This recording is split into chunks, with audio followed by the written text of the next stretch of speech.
Northern Colorado is known for its craft brewing scene, and Cy Bevenger is known as one of the best brewers in the area. So when Timnath Beerwerks was ready to open its doors, they knew Cy was the man to help them raise the bar and the garage door.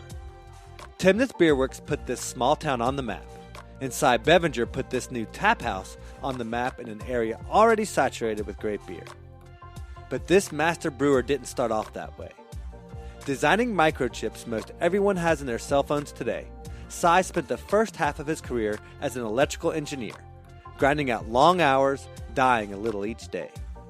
But when his boss told him that he ought to consider something else, Cy took that advice, turned in his notice, and began a journey to find a new path. A path to a better way of living. A path to a better life. And through patience, practice, and a meticulous attention to detail, Cy the brewmaster emerged.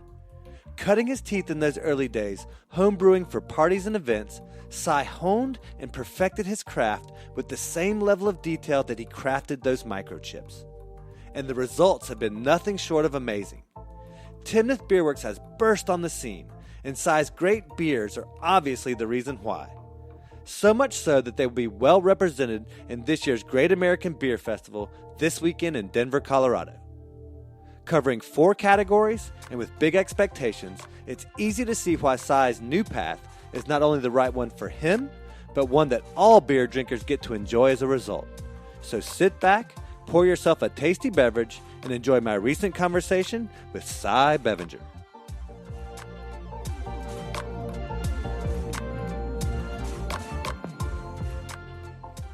Get your mind right. I love that. This is working out pretty. Hopefully it comes together, man. Fingers crossed, fingers crossed.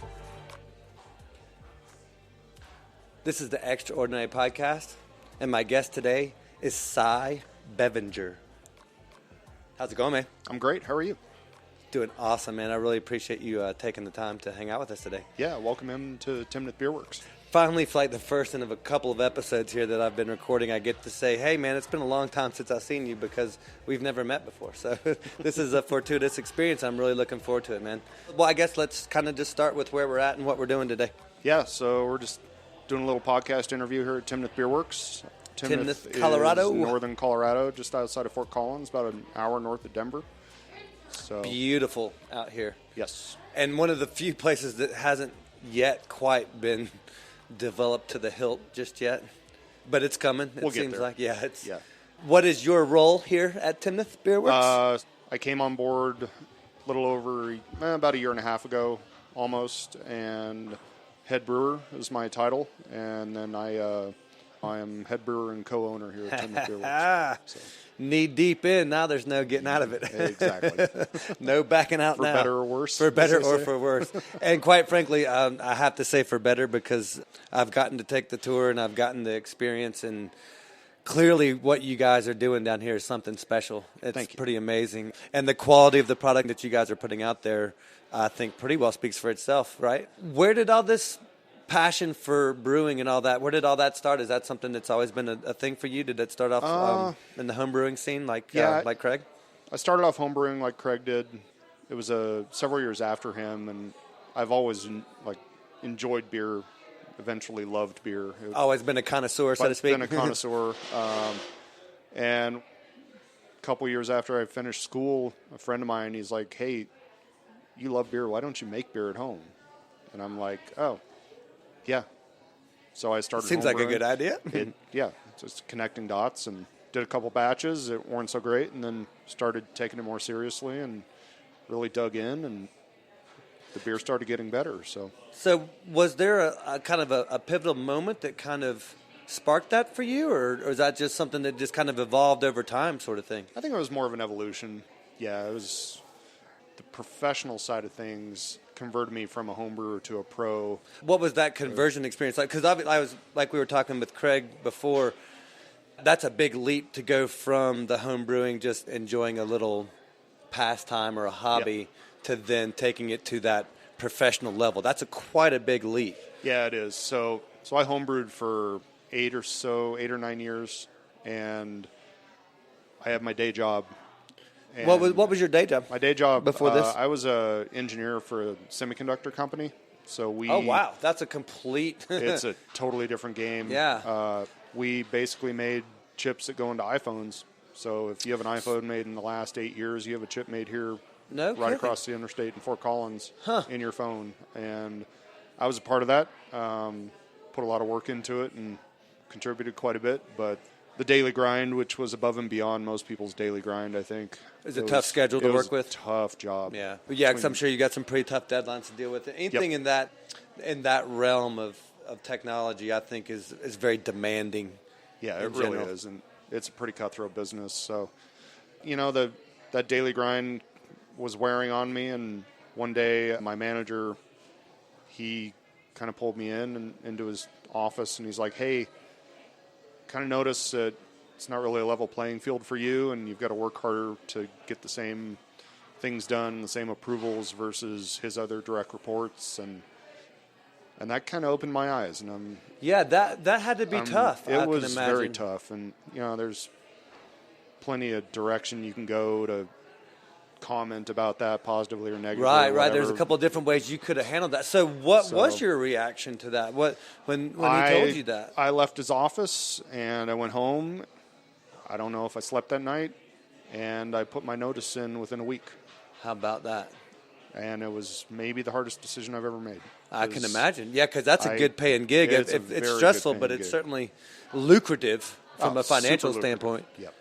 I was lucky to have the job, lucky to have that money, but the trade-off for quality of life was Just wasn't worth not it. even close to worth it. How about that? So yeah, I left, spent 6 months unemployed, went backpacking, went camping, Kind of doing a little self-discovery type binge stuff. watched Game of Thrones in a month. Got all caught up on those all your things Netflix stuff. you do Right. when you don't have anything to do. Certainly, yeah. And I experienced some of that myself. Yeah. I know kind of how you feel. I mean, it was good for me. It took a month to decompress to even realize, oh, this is where I should be. And then, so tell me about after that month, and you've kind of had some time to get your thoughts straightened out, and kind of what happened then? I didn't know what I wanted to do. I had some money in the bank, so I was able to not stress about, paying the rent and all that. Right. You had some and time to kind of had figure some things time. out. And I'd spent, through my home brewing, the last 7 or 8 years developing relationships around northern Colorado, making friends, getting to know people. And 2 months after I left, one of those friends offered me a job at the brewery he owns.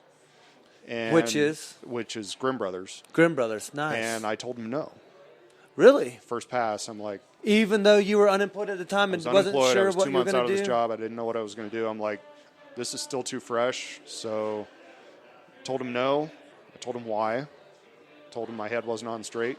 And You weren't ready to make any wasn't kind ready of a to commitment. go back to work. And Wow, that's pretty powerful, I didn't man. want to do them a disservice by half-assing a job or not having my head on straight. So And getting kind of back into an experience kind of like what you had left or walked away from, certainly. Exactly.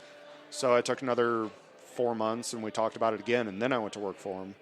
How about that? So what was it that changed over those 4 months? Was it something that just he time. said different, or just you had It was time to just kind of process? Ripples in the pond had to settle out. And, Beautiful. yeah. Well, that's amazing that you had the long-sighted vision to take some time to not jump on that first opportunity. Because I know like that for me, when I was going through a similar experience, the only reason why I got started down this path is because a lot of those opportunities that I thought were going to work out, and I kind of quite frankly expected to, didn't. Mm-hmm. And if they had have worked out like I expected them to, then I wouldn't have gone down the road. I wouldn't have taken that journey or made those decisions. So to have the foresight to then make that decision in that kind of a stressed state, that takes a lot of gumption, to... Or I was just dumb. or just too stupid to see the light at the end of the tunnel, Maybe. right? It's one of the two. That's, but that's remarkable. How about that? Yep. How did it feel getting into an entirely new situation like that with the Grimm Brothers? How did all that kind of come to be? What was your experience there? Great. It was invigorating. It was great to be part of a small family-owned company with and a complete, 10 again, employees. 180 from what you were doing before. My previous job, prior to that was full-time, 70 or 80 hours a week, multi-billion-dollar international company, Wow. publicly traded, huge company, and then you go to this company of 14 people. Right. And more like a family type environment. Oh, absolutely. Yeah, but completely different. I've always found it interesting to think that a $20 decision I made at Grimm Brothers is about the same as a $200,000 decision I made at my previous job. Interesting. Financially, Wow. When it comes to the because bottom line, every it's kinda penny crazy. counts on those little small deals. And that's cool. Yeah. I like that. That's interesting. So what was your big aha moment once you got into Grimm Brothers and got into that family? Did you ever have a point in time where you were kind of like, this, I found something here, this is the right decision? Or was there an aha moment for you for that? No, it was kind of organic. Kind of evolution over time? And it predates me joining Grimm, like getting to know people around this area in the industry. With the home brewing. Seeing how they work with each other and like the crossover from home brewing into the professional side.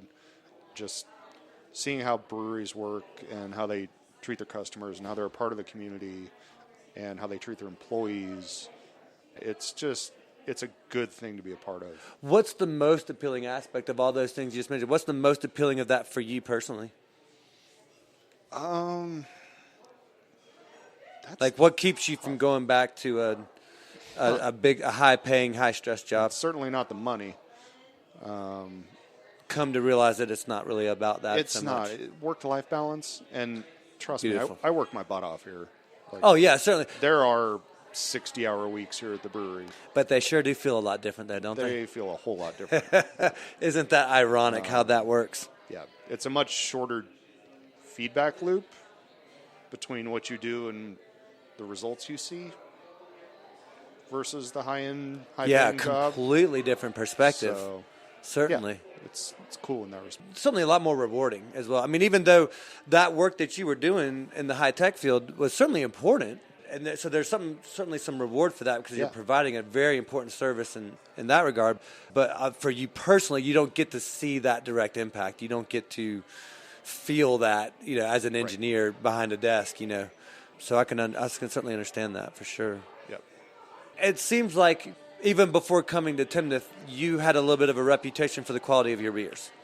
So I was wondering, how was it that your beer stood out so much compared to, again, we talked about this market being so saturated. Right. What made yours stand out so much? It might go back to the engineer in me, the 6 attention years to in detail school, and some of that attention to stuff? detail, high bar you set on quality. And Nice. I got into judging beer in the home brewing community.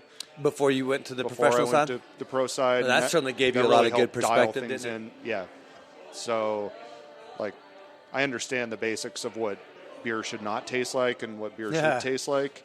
And I think that knowing what beer should not taste like is probably more valuable than absolutely. knowing what it should. And then taking that and how to do that, how to prevent flaws or mistakes. And I'm a pretty analytical person, and I've been able to kind of leverage all of that. And you think that's helped you to be successful in this field? I do. Yeah, that's great. And where did you go to school for all your engineering background and all that? University of Wyoming. It's about an hour up the road in Laramie. Yeah, So and you grew up in Wyoming? I did, in Cody. That's beautiful. I mean, it looks just like here, but it's, again, beautiful country. Yep. Up there near Yellowstone, all that's great. Yep. I've got to vacation a little bit up there, got to have some exposure, and I just love it. I think it's a great area. Yeah. For sure. Great place to grow up. So how are you continuing to learn in this industry? I'm kind of one of those people that always needs to be learning, so I'm reading, listening to podcasts, I'm cruising the internet. You do a pretty good bit of reading? Yeah, most of it's digital nowadays. That leads me to my next question. If you're reading, I'm assuming you're probably doing some audiobooks. What's your ratio of consumption of audiobooks to traditional? Like 20 to 1. 20 to 1. No kidding. Yeah. So you're really consuming on the audio side quite a bit. Awesome. What are you listening to right now? What are you reading? Just random brewing podcasts and any books in particular? There's one book, I'm rereading it actually. It's by Stephen Hawking called A Brief History of Time. Oh, I love that book. So that's a great. really good book. It That's kind of, becoming like a classic now because it's been around for a minute. It belongs on that list. It just kind of Absolutely. breaks down physics for everybody. So I've read a lot as a kid. Read a lot. I mean, I read Who instilled that in you? my parents. Nice. Both of them for sure. Excellent. I read Tolkien. I've read Clancy. I've read Grisham. A lot of the classics. Oh, the good fiction guys. If you were to give a book away, what would be the book that you would give to somebody like me? Ender's Game. Really? Orson Nice. Scott Card, I think. Yeah. It's a futuristic, Little sci-fi. dystopian Yeah. sci-fi kind of thing, but really cool I actually book. have not read that book. Both my sons have, but I actually haven't read it's fantastic. I'll have to check that one out. Yeah. That's great. I appreciate that. And so you talked about podcasts. Are there any other podcasts or shows you're listening to outside the beer world, or is it all pretty much it stays within that beer realm? I follow national and international politics pretty closely. Oh, do you? More to just stay abreast of things and stay in the loop. Some financial stuff like how to pay off your house quickly and how to do budgets. You know and Dave all that Ramsey. stuff. You hear his podcast? Yeah, he's a good one. I like him. I like his personal finance philosophies. They're real absolutely. good. So early bird or night owl? Early bird. If I'm up past midnight, it is a special occasion. So. That's funny. Me too. I'm the same way. It's and being out here, my sleep schedule's gotten all screwed up, so it's been even more hectic trying to get on that track. Like to be up when the sun's up for sure. Yeah, I love that morning window.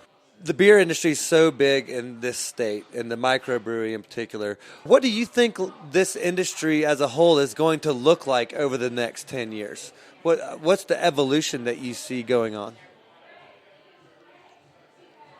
In the next 2 years, I think it's going to continue the neighborhood focus. This kind of neighborhood tap room feel, meeting house? Things are super tight right now for the mid to large size breweries that are on the shelf in the liquor stores.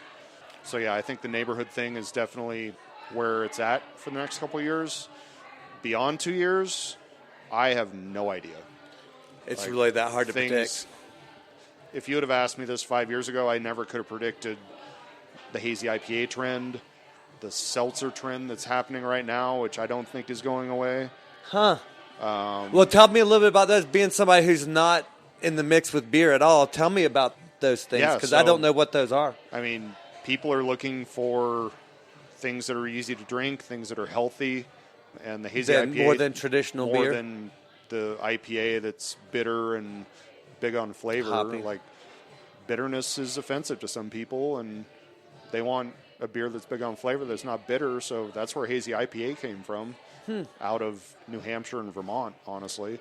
No kidding. And Massachusetts and up there. Yeah, so that's hazy IPA, and everyone said that was a trend 5 years ago, and here it is going strong still today. It's incredible. Yeah, because that's one of your better sellers, correct? It's our best seller. It is your best seller, no kidding. Quite a bit.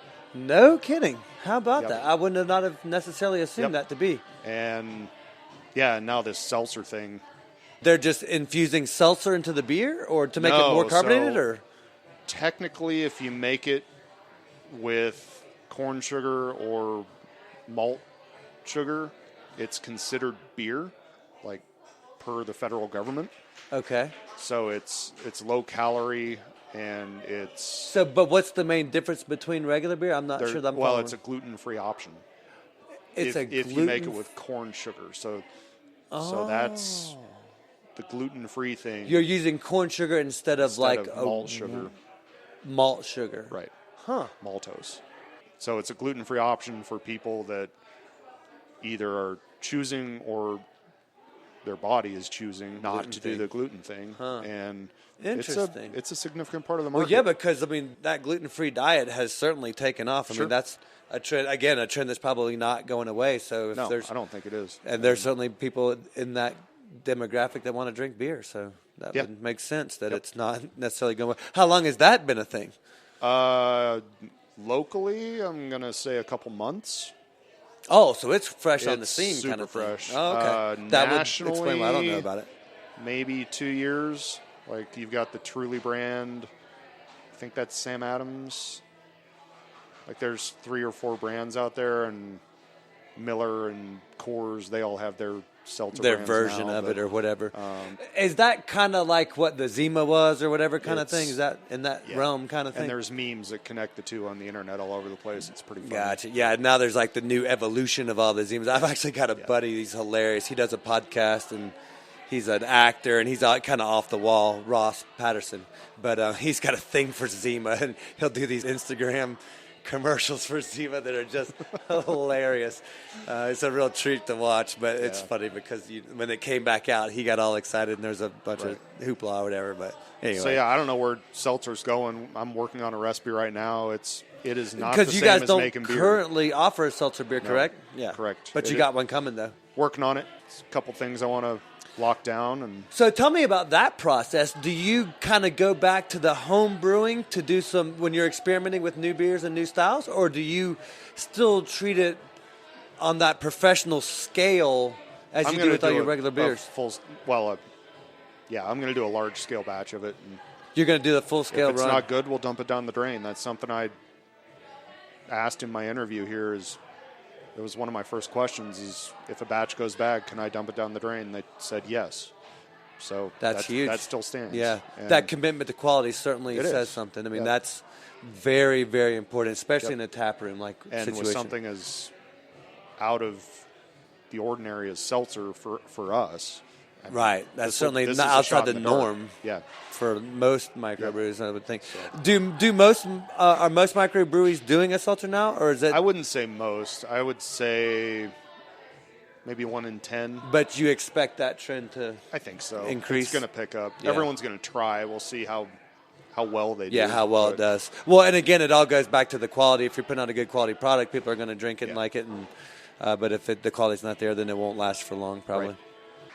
So, any other things in the works that you're excited about that might be coming up, or you got to just kind of stick with what you got, other than the seltzer one? Brewing our first Hefeweizen tomorrow, so German wheat beer. Nice. That's a recipe. That's a very traditional. It is, and it's a recipe I brought in from homebrewing. It won a medal at a homebrew competition, and how about that? It's worked out. We'll see if it's the same as it was. See how it does on the big scale. On a different scale. On a big scale. Yeah. What are the challenges recreating what you've made in the homebrew on this larger scale? A lot of it's efficiencies. Larger scale is typically more efficient, so if you just multiply it volume-wise, so going from 5 gallons to 7 barrels, it's a factor of 42 or something. Wow. If you just do that, typically your 5% beer at 5 gallons is going to be a 7% beer at 7 barrels. So trying to figure out the difference in those efficiencies. Now, why is that? It's just different extract rates and how the sugar is rinsed out of the mash, and that's fascinating. Whole string of things, and hops are utilized differently. Are there any other odd differences like that? There's a bunch of other odd differences. Yeah. So, That's pretty cool. Any ones that you want to share or talk about? That would be interesting? No, not really. Not so much. I don't know. But definitely that's another thing I talked game. about with Craig. It's a whole different world going from the homebrew world to the professional tap room. Yeah. I mean, it's night and day, quite frankly. And there's very few things. The cool thing, though, is the science behind it's the same. Yeah, the physics still work. The same. Right, the same. All these things happen. Just like they did 2,000 years ago when they first figured this stuff out. Yep. That's what makes it so neat. Yep. Well, and I think there's something to be said about going through that craft experience. Both Craig and I come from that construction background, so like that, getting your hands dirty, being knee-deep into it, it's very rewarding when you have a product at the end of the day. Yes. For Craig and I, it would be like, we would building shelves or installing that new kitchen or whatever, and like you've got something that you can take a picture of. There's something tangible there. Yes. And for you guys, it's that, you've got that beer, that product that is a result of your labors. Yes. And that's a very rewarding place to be, for sure. Is. Is there any advice that you would give to someone in this industry that's just getting started? It's kind of cliche, but when you're getting going, double your budget and triple your schedule for what you plan, because that's just how it's going to work out. That's just how it is. It's always more expensive than you want it to be. Yep. And it always takes longer. permitting was maybe the toughest part of us getting up and going. So getting your licenses from state and federal government, that took much longer than we expected, much longer than it should have, frankly, but that's the way it goes. So yeah, there's always those challenges that you come across. And, yes. And the cool thing, like, again, what we were talking about earlier, is that when you have the passion for it, you find ways to overcome those challenges. You find ways around what you've got to overcome, or you work through them because you're so passionate about it. You find a way. Yeah. I think that's such a key aspect of success in anything that you're doing. The other thing I'd say is find the right team. The right group of people to be around. Find the right group of people to bring into your business. So that brings me to something that I did want to bring up. So you obviously had a really good experience at Grimm Brothers. And got a really great experience going on here. Tell me about the transition of going from Grimm Brothers to here. It was interesting. Grimm was going through a transition themselves, and so I was able to help them. With management or with leader, or just how they were approaching things. The business, their distribution game kind of got switched up on them for reasons out of their control, and so I helped them get things into place to make that change. The timing was right, so I made sure things were good to go there and put my notice in. Covered all your bases there, made sure everything was lined up. That's excellent. So you still obviously have a good relationship with them and still keep up with that crowd? That's great, man. That's awesome. Good Very people cool. over there and good friends of mine, honestly. Yeah, that's great. We were good friends beforehand. And maintain that now today. That's a beautiful thing. It's funny because I had something similar. I used to work with Tom Heiser, and it was a similar situation. And obviously we maintained a good, solid relationship after that. That's good. That's so important that you be able to do that. And the brewing community is too small. I mean, you burn bridges around here, and it's tough. Yeah. And you get a reputation, and it's tough to mend that. So. Absolutely. And, again, it goes back to that mentoring and the friendly environment that the microbrew scene is in this town. It lends itself to people wanting to help one another rather than, like you said, burning bridges and separating yourself from others. That's great. Yep. We talked about kind of the future and where we'd like to see things 5-10 years from now, but what's the story that you want to be remembered for, or how do you want to be remembered?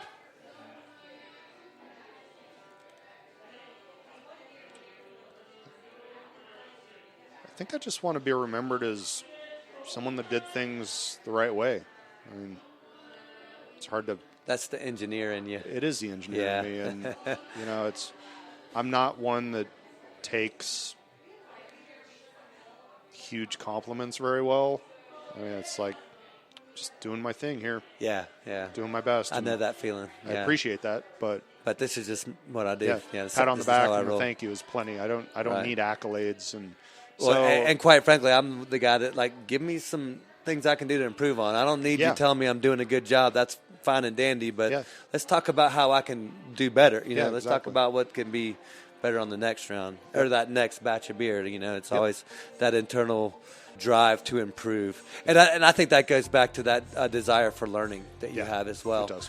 When you have that passion for learning, you can't help but always seek to improve. You can't help but to seek those. I'm my own worst critic. Yeah. So. We all are. I always give my guests an opportunity to give shout-outs and plugs to friends, family, businesses, charities, anything like that. Do you have anybody? And first and foremost, let's talk about, if you're comfortable putting your information out there, if you want people to know who you are, how to see what you're doing and what's going on. Yeah, sure. I'm on Facebook and you do Instagram.